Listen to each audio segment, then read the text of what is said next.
Swami ji ICMR की study कहती है अलग कि अलग प्रकार के पोषण मिलेंगे जी, उनके। जी। Swami ji food and ICMR की न्यूट्रिशन स्टडी जो ये कहती है कंपाउंड कि है अलग भारत अलग। में हर जी। तीसरे व्यक्ति को गैस, एसिडिटी या बदहजमी की शिकायत रहती है।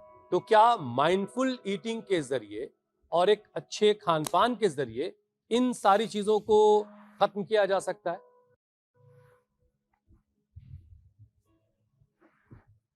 हाँ, हर हर काम को ना खुश होकर के करना चाहिए। Mindful eating, mindful working. आजकल ये 5-7 चीजें बोली जाती है। माइंडफुल ईटिंग, माइंडफुल वर्किंग, और थोड़ा इसको अध्यात्म की भाषा में बोले तो दिव्य आहार, दिव्य विचार, दिव्य संवेदना, दिव्य व्यवहार, दिव्य स्वभाव, दिव्य आचरण। थोड़ा इसको जो है स्मार्ट ईटिंग, थोड़ा आज की और साइंटिफिक लैंग्वेज में बोले तो smart eating, smart work, smart business, smart businessman. तो स्मार्ट होना है आपको, और खाली स्मार्ट बोर्ड से बात नहीं बनेगी। आपको इतना विवेकशील होना है खाने पीने में, जीने में, वाणी में, व्यवहार में, स्वभाव में, आचरण में। ओहो, जब ऐसा होगा ना, तब देखो इसके लिए आपको कोई बहुत ज्यादा पैसा खर्च नहीं करना है। थोड़ा विवेक चाहिए ना। आजकल लोगों का विवेक बढ़ रहा है। थोड़ा कठोर शब्द बोल रहा हूं, पढ़े लिखे मूर्ख, पढ़े लिखे नादान। जितने ज्यादा पढ़े लिखे उतने ही ज्यादा मूर्खताएं लोग करते हैं खाने पीने में, जीने में। जितनी ज्यादा दवाइयां करते उतने ज्यादा बीमार होते जाते। जितने ज्यादा धनाढ्य, जितने ज्यादा धनवान, उतने ही भीतर से गरीब। ज्ञान की दरिद्रता, भक्ति की दरिद्रता, कर्म की, पुरुषार्थ की, सद्गुणों की, सद्भावों की, पुण्यों की, आयुष्य की, आरोग्य की, यश कीर्ति की, जीवन में दरिद्रता। ये जो जीवन में विरोधाभास है ना, जितने पढ़े लिखे उतने अनपढ़, जितने दवा कर रहे उतने बीमार, जितने धनवान हो रहे उतने भीतर से निर्धन दरिद्र, जितने लोग हमको समझदार मानती है उतने ही ज्यादा हम अविवेक करते हैं, मूर्खताएं करते हैं, इग्नोरेंस करते हैं। इस सब से बचना होगा। तो ये मंदाग्नि के लिए सबसे अच्छा है मंडूकासन, योग मुद्रासन, फिर ये अर्धमत्स्येंद्रासन, वक्रासन, गोमुखासन। पूरा 10 अभ्यासों का पैकेज बता रहे हैं। इसको तो रोज कर लेना। फिर देखो, आपने हर तीसरे व्यक्ति को कहा कि कोई डाइजेशन की प्रॉब्लम। मैं तो कहता हूँ हर व्यक्ति को कुछ ना कुछ प्रॉब्लम है। या तो कॉन्स्टिपेशन है थोड़ा, या तो कोलाइटिस है, या तो गैस है, थोड़ी एसिडिटी है, थोड़ी सी बदहजमी है, और खाने के बाद शरीर में एक्सिस फैट नहीं जमा होना चाहिए, खाने के बाद बीपी शुगर नहीं बढ़ना चाहिए। मैं तो कहता हूँ 99% लोगों को तो खाने से रिलेटेड प्रॉब्लम्स है। खाने के बाद मोटापा क्यों बढ़ेगा? खाने के बाद कोलेस्ट्रॉल नहीं बढ़ना चाहिए ना, खाने के बाद शुगर बीपी नहीं बढ़ना चाहिए ना, खाने के बाद किसी भी तरह का कोई इन्फ्लेमेशन शरीर में नहीं बढ़ना चाहिए ना। खाने की समस्या इतनी नहीं है कि खाने के बाद गैस, कब्ज, एसिडिटी बन रही है, पायस, फिसर, फिस्टुला की प्रॉब्लम हो रही है। खाने से वेट नहीं बढ़ना चाहिए, खाने से बीपी शुगर नहीं बढ़ना चाहिए, खाने से किसी भी तरह का शरीर में कोई भी रोग दोष संचित नहीं होना चाहिए। इसलिए अपनी वात, पित्त, कफ, प्रकृति को देख करके हित भुक, ऋत भुक, हित भुक, युक्ताहार विहार से युक्त, चेष्टा से कर्म से युक्त, स्वप्नावबोध से योग भवति दुखा। ये है गहरा विज्ञान। तो आप जो कह रहे थे कि हर तीसरे व्यक्ति को कोई ना कोई डाइजेशन की प्रॉब्लम है, तो मैं कहूंगा हर व्यक्ति को थोड़ा पाचन की समस्या है। यदि खाया पिया शरीर को लगे, शरीर की ऊर्जा के रूप में बदल जाए, यदि ऊर्जा के रूप में पूरा बदल जाएगा तो कहाँ कोलेस्ट्रॉल, बीपी, शुगर और इन्फ्लेमेशन और तमाम तरह के रोग ठीक बढ़ेंगे। बात है। कैसे फिर उसे गैस, कब्ज, एसिडिटी का तो प्रश्न ही नहीं।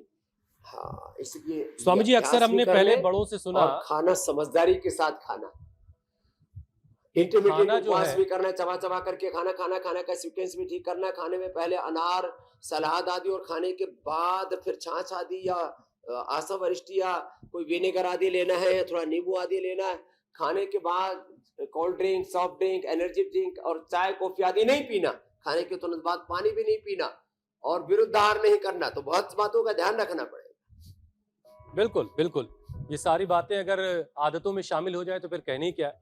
स्वामी जी मैं कह रहा था कि हमने अपने बड़ों से सुना कि खाना जो है वो सिर्फ पेट भरने की चीज भर नहीं है, खाना अपने आप में शिफा है, दवा है। अब जैसे हरी मूंग की दाल, हाँ ये गट फ्रेंडली होती है। तो स्वामी जी, क्या वाकई आईबीएस जो बीमारी है, इरिटेबल बाउल सिंड्रोम, और कब्ज जैसी दूसरी परेशानियों में ये मूंग की दाल हरी छिलके वाली ये फायदेमंद होती, दवा के तौर पर काम आती है? सच में फायदेमंद दवाई के तौर पर काम आती है। ये डाइजेशन को भी अच्छा करती है, शरीर को पोषण भी देती है और पचने में भारी नहीं होती बिल्कुल भी। और उसको दाल में जो तड़का लगाते हैं तो उसमें तिल का तेल या गाय का घी थोड़ा डालें, 1 चम्मच, बहुत ज्यादा ठोक करके नहीं। सब्जी में दाल में घी तेल तैरता नहीं रहना चाहिए।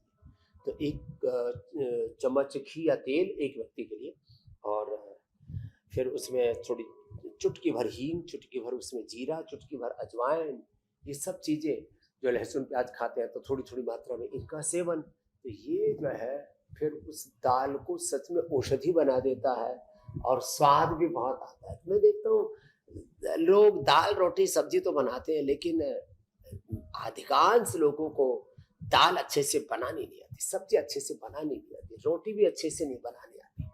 तो दाल में भी काला है और रोटी भी जली भी नहीं, रोटी में भी घोटाला है और सब्जी में भी जो है कुछ का कुछ बना देते हैं लोग। तो पवन मुक्तासन, उत्तान पादासन, नौकासन, पादांगुष्ठनासन, स्पर्शासन, सेतुबंध, सर्वांगनासन, ये पूरा डाइजेशन की बहुत जबरदस्त है। फिर उत्थित पद्मासन, मयूरासन, तुलासन तक आज डाइजेशन के लिए आसन बता रहे। एक आसन 1-2 मिनट से लेकर के 5 मिनट तक करना है। जिनको भूख कम लगे उनको सब पंचकोल का सेवन करना है, खाने के बाद द्राक्षासन का सेवन करना है। जिनका डाइजेशन पुअर हो उनको खाने के बाद वज्रासन में बैठना है। पावन मुक्तासन, उत्तान पादासन, एक आसन 1-2 मिनट लगातार करना है। उस समय यदि हो सके तो सहज श्वसन या कपालभाति, ये एक अभ्यास ना 1-2 5-5 मिनट ऐसे करना है। ऐसे ये हमको तो करके ही अच्छा लगा। कड़ाके की भूख भी लग गई है पेट में, ओहो पुकार हो रही है। चूहे नहीं कूद रहे, चूहे अपने खाते नहीं तो चूहे कहां से कूदेंगे। हाँ, हम मुसाहारी नहीं है। अब मुसाहारी एक वर्ग विशेष भी होता है, तो पेट में चूहे क्यों कूदते हैं हमको आज तक समझ में नहीं आया। चूहा खा भी लिया तो जिंदा थोड़ी खाते जो अंदर कूदेगा। तो मतलब वो शायद पेट फुदक करके चूहे की तरह कह रहा है कि कुछ लाओ लाओ, तो ऐसे। तो ये अच्छा स्वामी जी, चलिए मूंग की दाल की खूबी तो हो गई, एक दिन उसके ऊपर भी प्रोग्राम रखेंगे। ये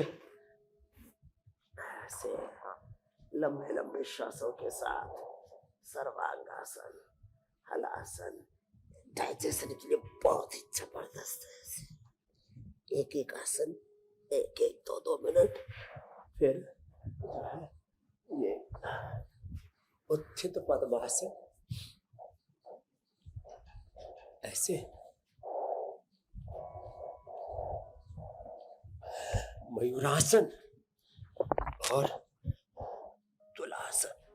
इससे तो सुपर डाइजेशन हो जाएगा। स्वामी जी, ये वाला आसन सारा हो गया, उत्थित पद्मासन, तुलासन, मयूरासन, तब तो सारी दालें एक ही दिन में लोग खा जाएंगे। लिवोग्रिट और लिवामृत जी मेरे भाई है। इसमें तो फिर इतनी भूख लगती है जैसा कि आप बताते हैं। तो सच में बहुत भूख लगती है। उत्थित पद्मासन 1-2 मिनट करके देखना, कड़ाके की भूख पूरी आंतें जो है ना खुल जाती है एक तरह से इसमें, ये भी और ये भी, दोनों ही ऐसे।